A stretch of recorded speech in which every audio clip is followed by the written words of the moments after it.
Eu estava vendo um vídeo ontem em que a pessoa que estava fazendo a sua reflexão era do ramo da música, não tinha nada a ver com o mundo espiritual, mas eu vou aproveitar para trazer para o nosso universo, colocar minha colher e também fazer algumas aplicações espirituais que ele não tinha como fazer, onde ele começou a fazer uma reflexão através de um post de um fórum de um músico que estava frustrado com algumas questões. Eu vou ler com você esse post do fórum. Embora o vídeo seja em inglês, eu fiz uma tradução para a gente poder entender. A minha tradução não tá essas coisas todas não, mas vai dar para a gente acompanhar. Diz assim, preste atenção nesse post e depois eu vou dizer qual era o título do vídeo que eu estava assistindo. É assim, olha. Sinto que lançar uma música é algo inútil. Eu amo fazer música e tenho algumas faixas finalizadas. Mas quando chega a hora de lançar meu material, sinto uma sobrecarga de sentimentos e de tristeza. É literalmente como uma gota no oceano, e nem é uma boa gota. Ele sente como se lançasse a sua música, é como se jogar uma gota no oceano. Não tem muita relevância e nem é uma gota tão boa assim. Eu poderia fazer isso apenas pelo processo e enviar para minha família e amigos. Ou até mesmo ouvir eu mesmo e me dar um tapinha nas costas.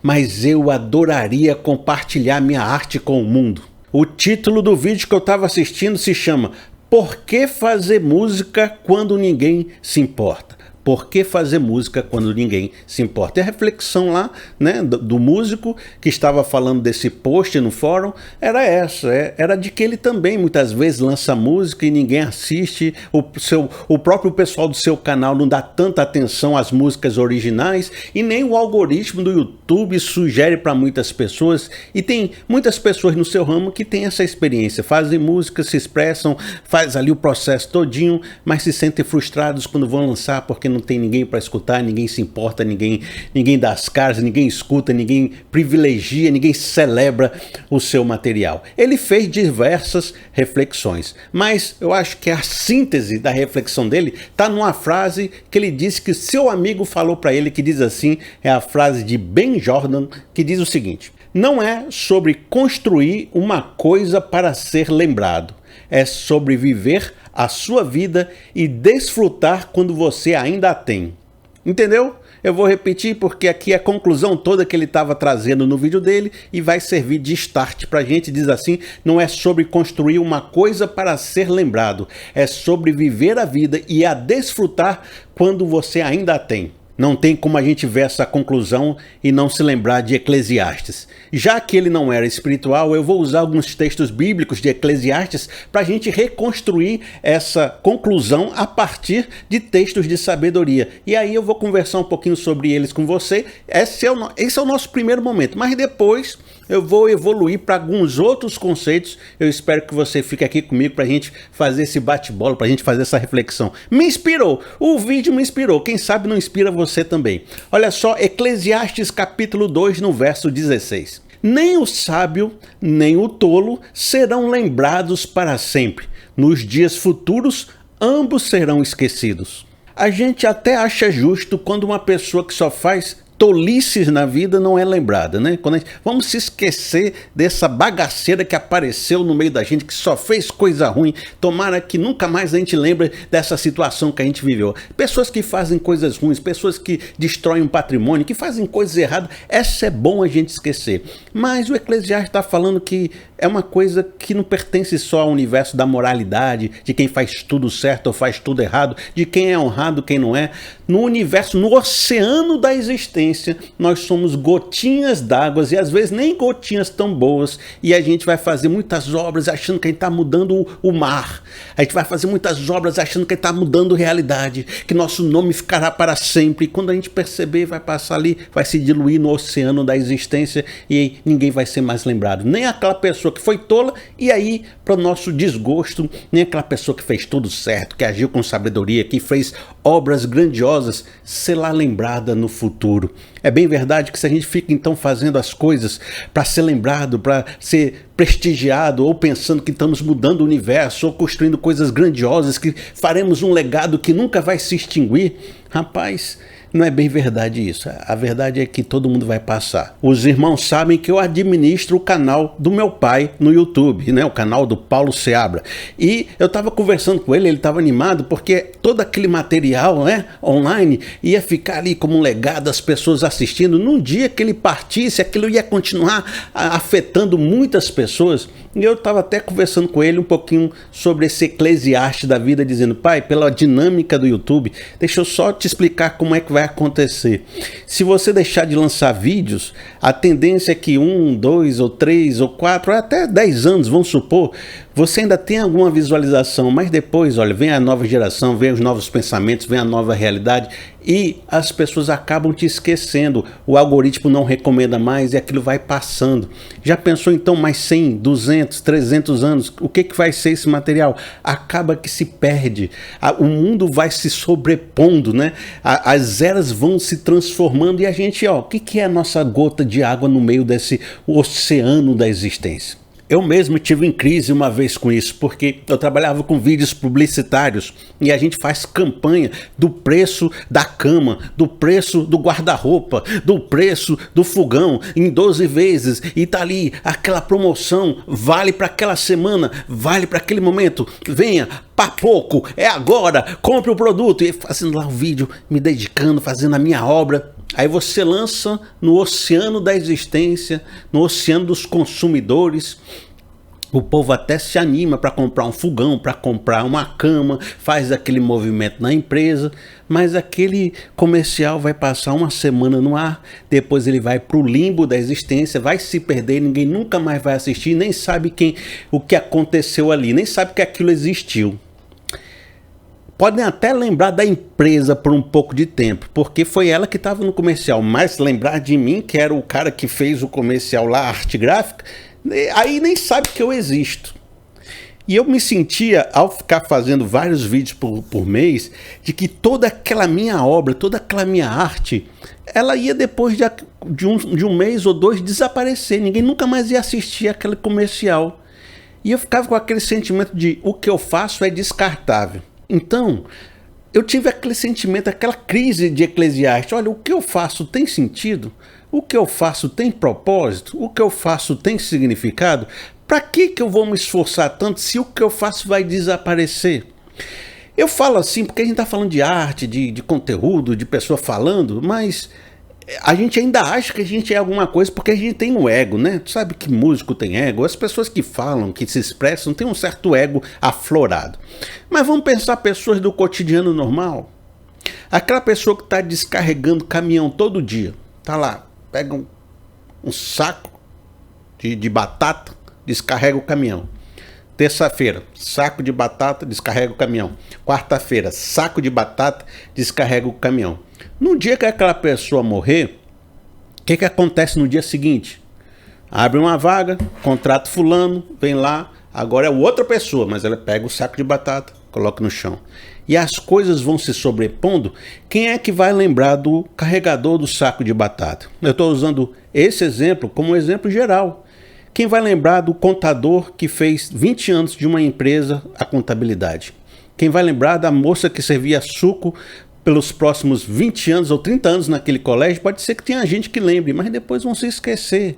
Então essa coisa de querer ser lembrado, querer ser celebrado, querer ficar para a história, querer ser alguém relevante no oceano da existência, ela gera uma crise, é verdade, a pessoa fica em crise, mas ela não tem muito como solucionar, que mesmo o sábio, diferente do tolo, também vai sofrer isso.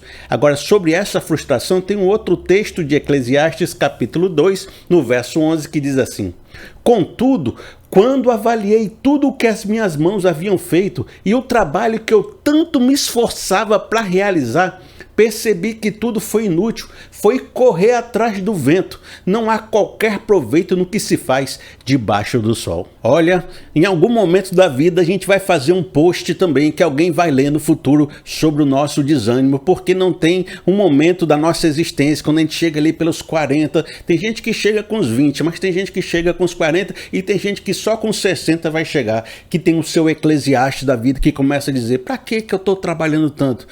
Para que eu fiz tantas coisas? Foi para agradar quem? Foi para agradar esse público? Foi para agradar aquele chefe? Foi para agradar meu pai que já morreu? Por que eu me dedico tanto? Por que eu me esforço tanto? Por que eu me desgasto tanto?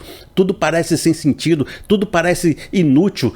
É uma repetição sem fim. Eu achei que eu estava mudando alguma coisa nessa existência, mas eu acho que eu não estou mudando nada. E tudo que eu faço será esquecido no futuro. Tudo que eu faço é inútil, é vaidade. Veja só mais um texto bíblico, Eclesiastes capítulo 5, no verso 18. Assim, descobri que o melhor e o que vale a pena é comer, beber e desfrutar o resultado de todo o esforço que se faz debaixo do sol, durante os poucos dias da vida que Deus dá ao homem, pois essa é a sua recompensa.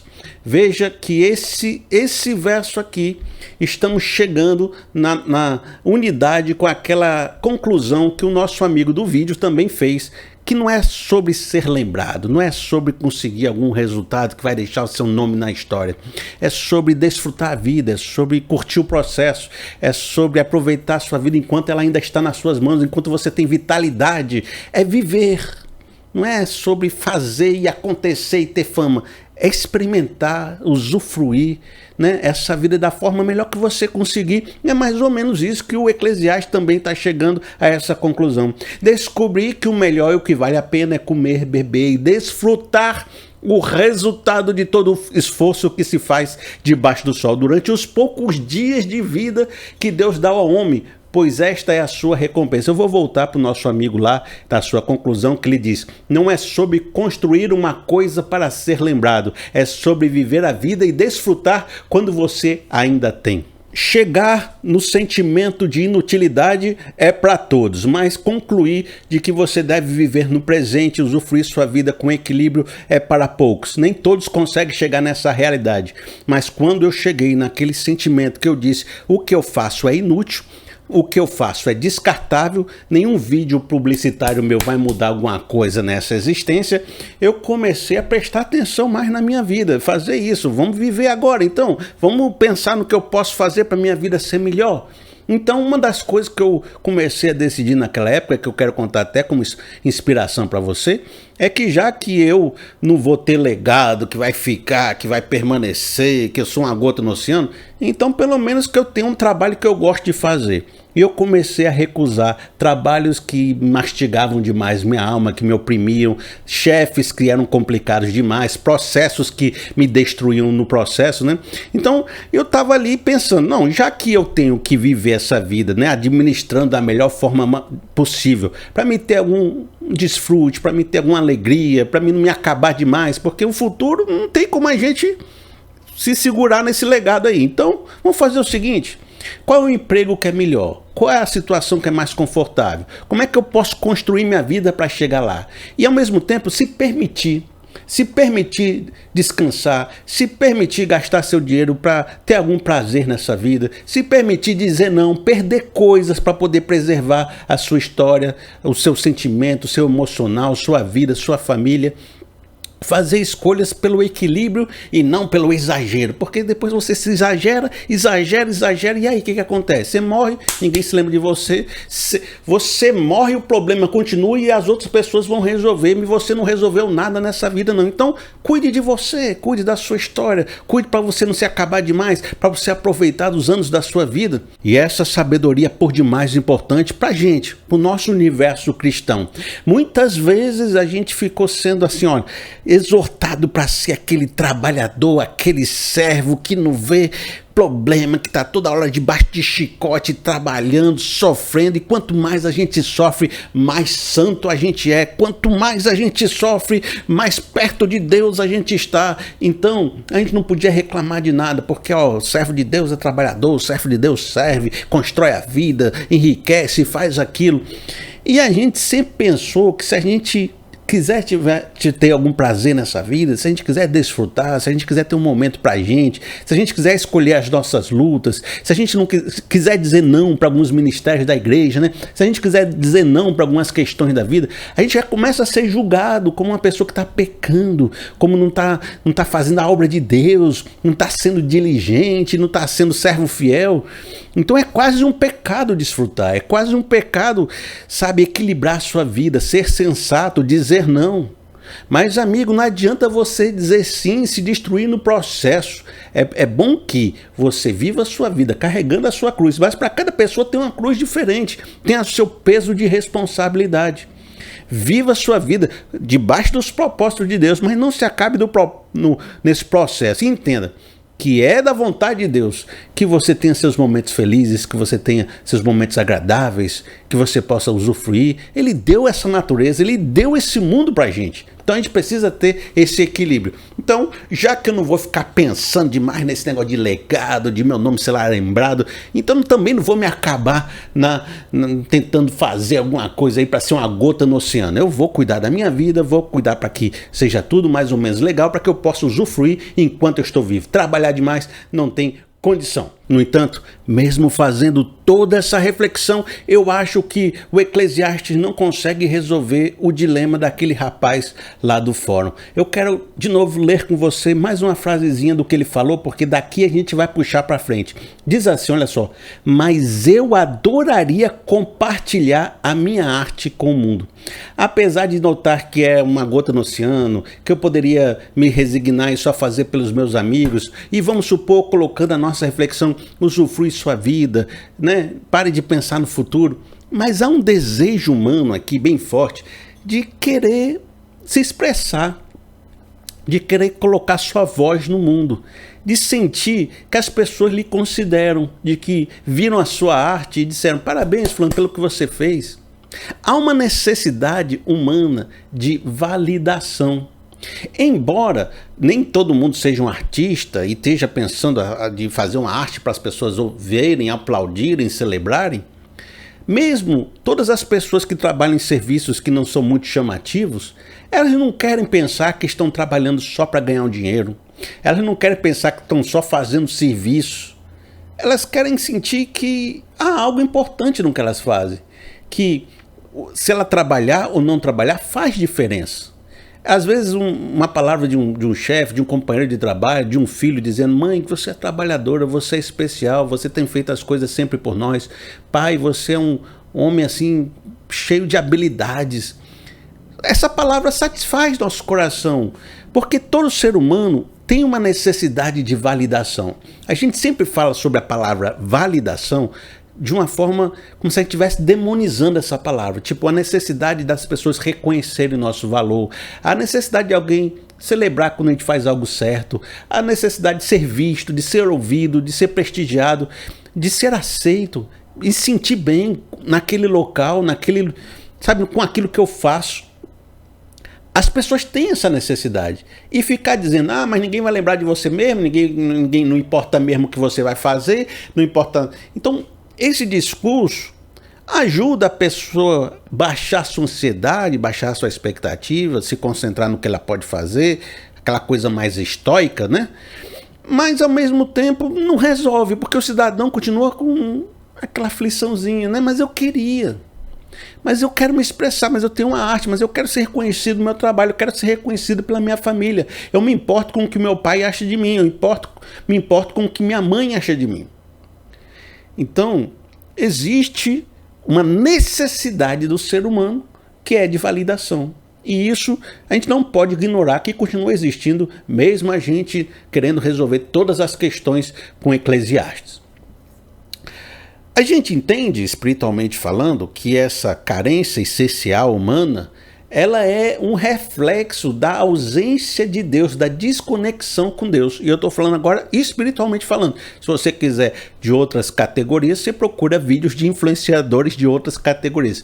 Eu entendo que esse vazio existencial humano, esse vazio da alma, essa necessidade de ser aplaudido, de ser visto, de receber calorzinho no coração, é uma necessidade que também tem a ver com a cobiça humana, com desejos, com ansiedade, com querer, né, com obter. É uma falta humana. Eu quero ser aplaudido com a vaidade, né? Tem um pouquinho a ver, porque o ser humano, quando ele caiu, ele se distanciou de Deus.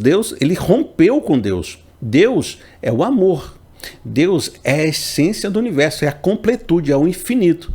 O que você acha que acontece com o ser humano caído, onde o infinito foi retirado dele? Fica essa ausência infinita no seu coração. E isso a gente tenta preencher com todo tipo de coisas que depois se transformam nos nossos ídolos. Então, existe esse princípio macro que pode ser, que é reflexo dessa nossa vontade de validação também, que é uma necessidade. E a gente pode enxergar isso não só de forma assim, nossa, ele tem uma necessidade de validação, que cara ruim, né? Mas pensar assim como nós também temos fome e sede nessa realidade. A gente sabe que no futuro, quando a gente tiver um novo corpo ressuscitado, provavelmente a gente não vai precisar comer nem beber, porque a fome e a sede é um símbolo da ausência, da necessidade, do vazio, dessa falta que Deus faz em nós. Da mesma forma, essa ausência emocional é a ausência de Deus e ela gera uma sede. A gente considera no Evangelho que isso é sede de Deus, que isso é sede do Pai, que a gente tem que satisfazer esse vazio da alma com a presença de Deus. E é isso que a gente vai trabalhar aqui um pouquinho, sabe por quê? Porque existe um problema acontecendo.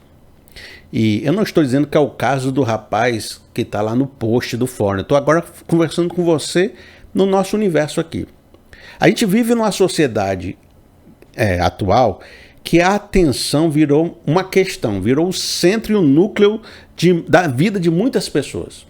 Hoje, você precisa ou necessita, ou você só é alguém se você tiver seguidores, se você estiver bem posicionado numa rede social e estando nesse lugar de destaque, estando nesse lugar onde você consegue jogar gotas no oceano, e quanto mais seguidores você tem, maior é a onda do oceano que você faz, você se sente importante, você se sente relevante, você se sente participante da discussão, você se sente que mudou alguma coisa na existência.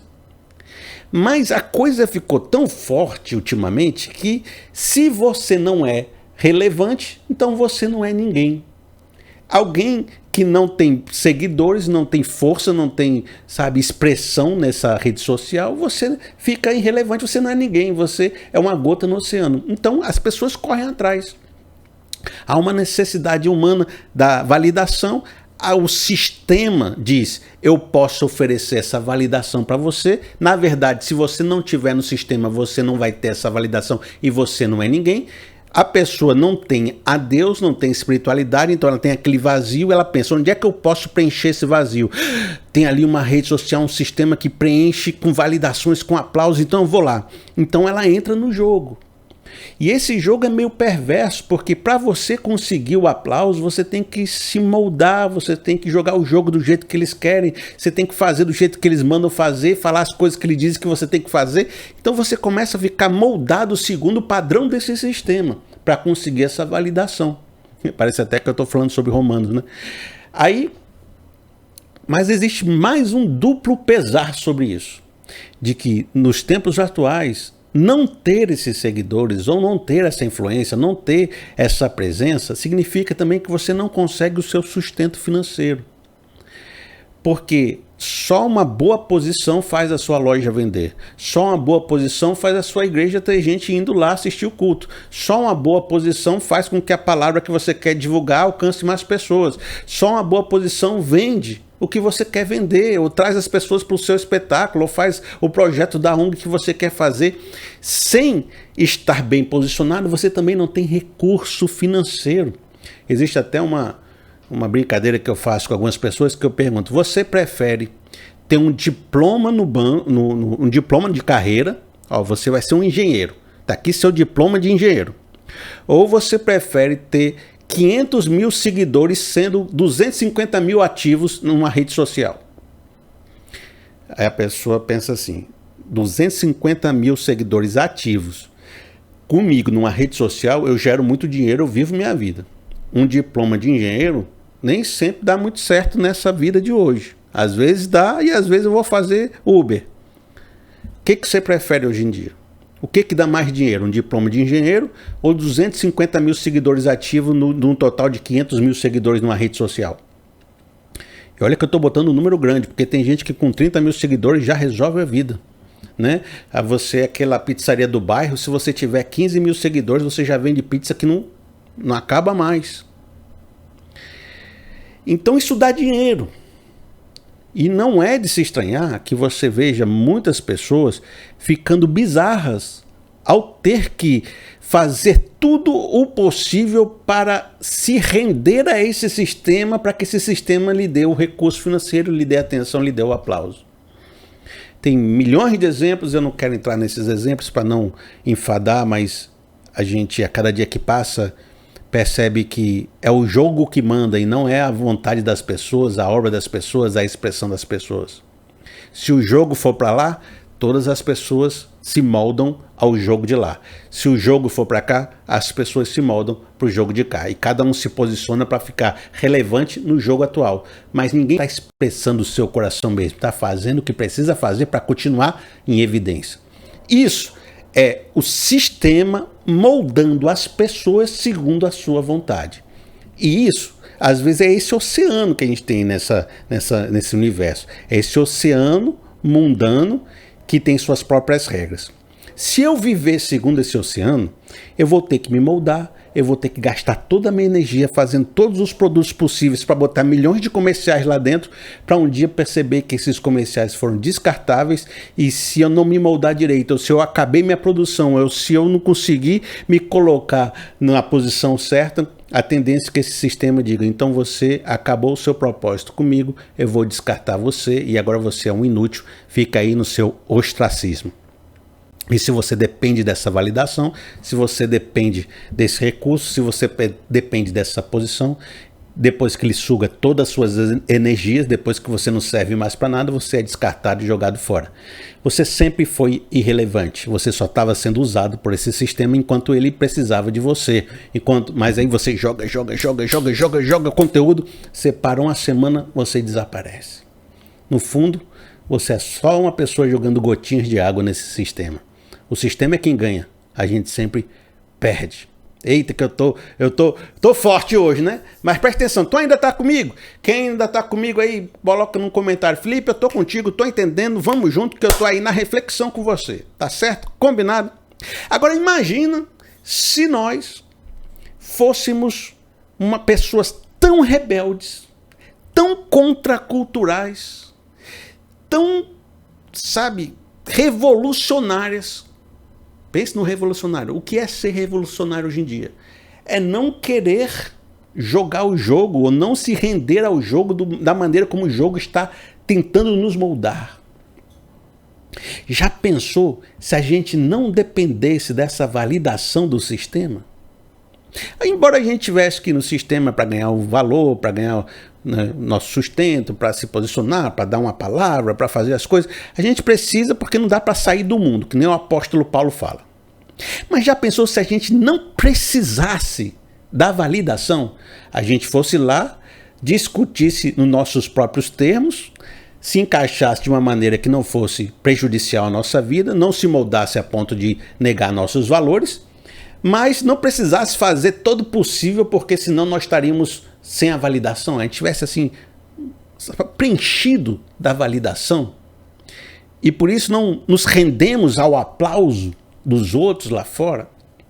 Já pensou se a gente pensasse que a nossa provisão está garantida por meio de algo que transcende o próprio sistema, e a gente não tivesse medo de ficar desguarnecido porque algo a mais está no nosso coração, na nossa visão, que nos faz lutar da maneira como a gente acha que deve lutar, sem ficar preocupado se o sistema vai nos abraçar ou não.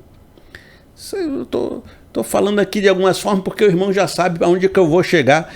O irmão já é crente há muitos anos, mas a gente tá que nem assistindo aquele filme que a gente assiste de novo. A gente já sabe onde o filme vai terminar, mas a gente já gosta de ver o filme do mesmo jeito, né? O que será que eu estou conversando com vocês? O que será que eu estou propondo para vocês? Eu estou propondo que se esse coração humano está sedento de validação, porque é um reflexo da ausência de Deus, se eu desenvolver uma espiritualidade que consiga resolver essa necessidade da carência, eu vou ficar mais blindado e mais independente desse sistema que tenta me moldar segundo a sua forma e me usar e sugar todas as minhas energias. Eu quero conversar com vocês sobre isso a partir de alguns textos bíblicos, e são palavras que você já conhece muito, e algumas são de Jesus. Eu vou trabalhar esse conceito da fome espiritual para trabalhar com vocês essa ideia da satisfação espiritual como contracultura, como uma rebeldia de Deus contra esse sistema que é um oceano vampiresco que suga a nossa energia. Eita, menino, vamos lá comigo aqui, vamos lá, vamos ler agora Isaías capítulo 55 no verso 2 e 3. Por que gastar dinheiro naquilo que não é pão, e o seu trabalho árduo naquilo que não satisfaz? Escutem, escutem-me, e comam o que é bom, e a alma de vocês se deliciará na mais fina refeição. Deem ouvidos e venham a mim, ouçam-me, para que a alma de vocês viva. Falamos de obra, de validação, de esforço, de zelo, de sede, de fome. E aqui nesse verso, já no Antigo Testamento, já está associando essas imagens com essa carência, essa necessidade, essa angústia humana. Como diz Salmo 42, a minha alma tem sede de Deus, assim como a corça anseia pelas águas, a minha alma tem sede de Deus. A sede e a fome são reflexos dessa sede espiritual, dessa fome espiritual. Jesus vai falar muito sobre isso, mas eu estou já mostrando que desde o Antigo Testamento, o esforço, o dinheiro gasto, a vida gasta para tentar ter alguma satisfação já é considerado algo que está em oposição à experiência do Senhor que chama: venham, venham comigo, comam uma comida que satisfaz, comam o que é bom, venham para a espiritualidade. Entre o esforço que não satisfaz e a comida boa que só o Senhor Deus e Jesus Cristo traz para a gente. Uma outra forma de eu ler esse verso, de acordo com aquele verso daquele post que a gente viu no começo dessa palavra, eu fiz aqui reescrevi, eu recoloquei com as minhas palavras, eu diria assim, olha só: por que se esgotar na vida para produzir obras em função dos outros? Para receber aprovações e validações que não satisfazem, para ser dependente de um sistema que vai lhe moldar e depois descartar. Procure uma comida e uma bebida espiritual, uma comida boa, assim não vai depender dessa aprovação e a sua alma viverá. Viu? Eu peguei esse verso de Isaías, remodelei conforme aquele post que a gente estava vendo no começo, para lhe fazer alguma resposta para aquele rapaz, dizendo assim: por que se esgotar na vida para produzir obras em função dos outros? Para receber aprovações e validações que não satisfazem? Para ser dependente de um sistema que vai lhe moldar e depois descartar? Procure uma comida e uma bebida espiritual, uma comida boa. Assim não vai depender dessa aprovação e a sua alma viverá. Eu quero ler mais um texto bíblico com você. Está me acompanhando? Está se edificando? Está fazendo suas próprias reflexões? Veja só, João capítulo 4, no verso 13 e 14. Quem foi que adivinhou que eu ia trazer esse texto, né? Todo mundo sabe. Diz assim: Jesus respondeu: quem beber desta água terá sede outra vez, mas quem beber da água que eu lhe der, nunca mais terá sede. Pelo contrário, a água que eu lhe der se tornará nele uma fonte de água a jorrar para a vida eterna. Nós estamos aqui fazendo então um contraponto. A satisfação lá de fora não satisfaz, é uma sede que fica se repetindo a todo momento. Mas Jesus propõe que haja uma fonte de água dentro de nós, é a presença do Espírito Santo, é a reconexão desse ser humano com a sua espiritualidade com Deus, por esse novo e vivo caminho que Jesus trouxe para nós, que é o seu sangue, é o perdão dos pecados. Então o Espírito Santo vem habitar em nós, nós nos tornamos templos do Espírito Santo. E a presença de Deus vai conversar com a nossa alma, vai trabalhar o nosso interior, vai produzir em nós a validação e a satisfação que a gente deseja, de maneira que nós vamos deixar de nos alimentar do aplauso lá fora e vamos começar a ter esse sentimento de plenitude dentro de nós. E essa água jorra para a vida eterna. E é importante entender isso porque nós estamos falando em Eclesiastes, em finitudes, em não ser lembrado, em morte, em ficar para trás, em ser esquecido. E também falamos sobre esse universo dos sistemas e do mundo como algo que só acontece aqui nessa realidade, nesse momento, de usufruir a vida aqui, de conseguir o sustento ali. Mas Jesus fala, vamos pensar nessa existência para além desse universo pequeno e dessas questões de morte e de ser esquecido e ser lembrado. Há uma vida eterna, há um propósito eterno, há um propósito superior. E aquilo que essa fonte vai te alimentar te faz olhar para esse propósito superior, transcendente, além dessas questões terrenas. E é por isso, talvez, que você comece a colocar todas essas questões em proporção, né? Reduzir a importância delas. O que é a validação desse sistema maligno diante de todo o propósito transcendental que vem a partir da experiência espiritual? Agora, para que a gente possa aprofundar isso um pouquinho mais, eu tenho mais alguns textos bíblicos para ir lendo e conversando com vocês. Eu vou começar com Colossenses capítulo 3, no verso 23 e 24. Preste atenção que esse foi o verso que a gente leu na palavra passada, mas eu vou repetir porque é importante, tem a ver. Diz assim: tudo o que fizerem, façam de todo o coração, como para o Senhor, e não para os homens, sabendo que receberão do Senhor a recompensa da herança. É a Cristo, o Senhor, que vocês estão servindo. Olha, a espiritualidade começa a mudar os significados, a nossa visão e a maneira como a gente se relaciona nesse mundo. E aqui nesse verso você percebe algo importante. Estamos deixando de fazer as coisas por causa da validação dos outros, para impressionar os outros, para receber o aplauso dos outros, para agora nosso desejo, nosso anseio está agradar a Deus, fazer para Deus, deixar Deus, olha, cumprir o propósito que Ele tem em nossa vida. Não é mais o sistema que me alimenta, é o meu relacionamento com Deus. E as coisas que eu faço é por causa de Deus e para Deus e não para o sistema. Eu estou me libertando, me desconectando de um sistema vampiresco que acaba com as minhas energias, não constrói um legado e me joga como descartável, para agora olhar para a eternidade, para heranças celestiais, né? Recompensa da herança. Então, olha, agora, meu propósito não é agradar os outros, é agradar a Deus. Eu quero ler mais texto bíblico com vocês, João, capítulo 4, no verso 32 a 34. Mas ele lhes disse: tenho algo para comer que vocês não conhecem. Então os seus discípulos disseram uns aos outros: será que alguém lhe trouxe comida? Disse Jesus: a minha comida é fazer a vontade daquele que me enviou e concluir a sua obra. Olha, o que eu desejo não é fazer a vontade do sistema, nem a vontade da minha própria carne. Agora, a minha comida, a minha satisfação, a minha vontade, o meu desejo é fazer a vontade de Deus. E é bem verdade, você precisa entender que diante dos nossos ensinos regulares, de que a vontade de Deus se manifesta aqui nessa terra. E quando a gente for manifestando a vontade de Deus para onde a gente for, a gente vai manifestar um pedacinho do reino no meio de nós. E esse pedacinho do reino, ele é uma contracultura mesmo, né? Ele está em dialética com esse sistema caído. Ele está enfrentando esses poderes, né? Existe o universo do príncipe da potestade do ar, como diz Paulo, né? O universo caído, o universo demoníaco, o universo dos valores corrompidos. E existe o universo do reino de Deus, da palavra de Deus, da vontade de Deus, da manifestação de Deus. Quanto mais os filhos de Deus manifestam esse reino, mais ele entra em conflito com esse reino mundano.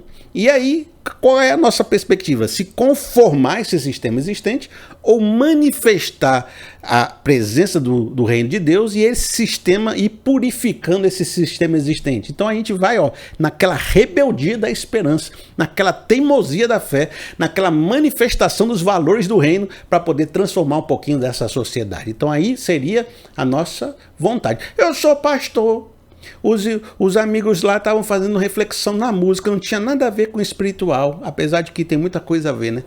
Mas eu estou aqui trazendo uma perspectiva de um pastor traria. Se o irmão não é crente, se a pessoa não é crente, se a pessoa não quer saber de Deus, não se importa com os valores de Deus, está abraçado com o mundo feliz, estou aqui, ó, nadando na Babilônia, achando a Babilônia linda. É sua escolha, mas você me permite ter a minha escolha é essa, é entender o reino dessa forma, a fé dessa forma, a minha espiritualidade dessa forma. Se a pessoa não quiser escutar, não escute. Mas eu creio dessa forma. Veja, o que vai acontecer de uma forma prática, sabe? Às vezes, a gente está vendo muitos conceitos, água viva, tal, não sei o quê. Mas tem um texto bíblico que eu acho que fala mais ao nosso coração do que ficar apenas argumentando em palavras e significados. Eu quero trazer esse texto com você. Diz assim, João capítulo 1, no verso 48. Perguntou Natanael, de onde me conheces? Jesus respondeu, eu o vi quando você ainda estava debaixo da figueira, antes de Filipe o chamar. Você conhece essa curta história de Natanael na Bíblia, mas o importante para nós é essa frase que diz, eu o vi enquanto você ainda estava debaixo da figueira. Debaixo da figueira eram os locais, normalmente nos quintais das casas dos judeus, onde eles estudavam a Torá, onde eles tinham seu momento com Deus. E às vezes você está dizendo assim, Jesus está dizendo assim, eu vi você no seu momento especial com Deus, eu vi você naquele momento que você estava estudando a Bíblia. Não diz, Jesus, se você quiser uma recompensa do Pai, se você quiser fazer uma oração poderosa, entra no seu quarto, fecha a porta, que aquela oração em secreta, aquele seu momento invisível, porque os fariseus oravam no meio da praça, balançando as mãos, né? Mas Jesus está dizendo, vai para o seu momento oculto, o seu momento da invisibilidade, e ali converse com Deus, porque Deus vai estar te olhando. Eu o vi quando você estava debaixo da figueira. Deus vai estar te olhando, Deus vai estar presenciando a sua obra, Deus vai estar conversando com as suas questões e Deus vai te recompensar. A maior recompensa é a presença do Espírito, é a presença de Deus, é a satisfação que temos em Deus. E aqui eu estou entrando no universo da mística cristã, que é aquele momento da solitude, da busca, da intimidade, da adoração, do prazer de estar com Deus. Porque há muitas pessoas que se relacionam com Deus apenas de forma argumentativa ou apenas de forma ritualística. Essas pessoas ainda não viveram o mistério do quarto. E aí elas escutam falar de água viva, mas elas não experimentam a água viva. Elas escutam falar de um Deus que satisfaz, mas elas não experimentam vivenciar a presença desse Deus que satisfaz. E por isso, não basta ouvir falar do Evangelho. É muito importante que você tenha a sua própria espiritualidade. E nisso eu quero dizer com você que você tem um mistério do quarto, de ter o seu momento debaixo da figueira, de ter o seu momento de fazer as suas coisas sem ninguém do sistema estar olhando, sem ninguém ouvir a sua música, e só basta uma plateia para você, é que Jesus esteja olhando para você, é de que Deus esteja te olhando naquele momento. E se Deus é a minha plateia, se Deus está ouvindo a minha música, então todo o resto é lucro, todo o resto é acessório. Mas a minha satisfação já é plena. E já pensou, amigo, se a gente tivesse como a nossa plateia principal o Senhor? Por isso que, voltando para aquele texto, ele é muito relevante. Diz assim, tudo o que fizerem, façam de todo o coração, como para o Senhor e não para os homens. Existe um jargãozinho, uma palavrinha que a gente sempre falava nos cultos, isso é dito em muitas igrejas, que quando a gente está começando um culto, o pastor diz assim, meus irmãos, a plateia não é vocês, a plateia é Deus. Nós é que estamos apresentando um culto a Deus. Porque as pessoas hoje em dia chegam no culto achando, o que esse culto vai fazer para mim, né? Eu sou consumidor, estou vindo aqui para você me oferecer alguma coisa. Mas no fundo nós vamos ao culto para oferecer nossa vida a Deus. É Deus quem é a plateia. Nesse sentido, se você tiver essa compreensão, eu acho que, pelo menos, você vai viver essa vida sem precisar ter que se validar para essa Babilônia e esse sistema lá fora que só quer sugar sua vida e depois te descartar. Amigo, eu vou ficando por aqui. Se o irmão quiser me abençoar, faça através do Pix. Meu Pix é pr.felipeseabra@gmail.com pr.felipeseabra@gmail.com. Muitos irmãos que têm me acompanhado nesses vídeos diários têm se proposto com liberalidade me ajudar. Eu agradeço demais por sua vida. E é o valor que vocês mandam que tem me sustentado aqui todo mês. Todo mês, quando vai fechar aqui o valor do mês, eu percebo que foi por causa da ajuda de vocês que deu tudo certo. Obrigado, meu amigo. E se o irmão quiser me abençoar, não se constranja. Tem sido importante a participação de cada um de vocês. Tá certo?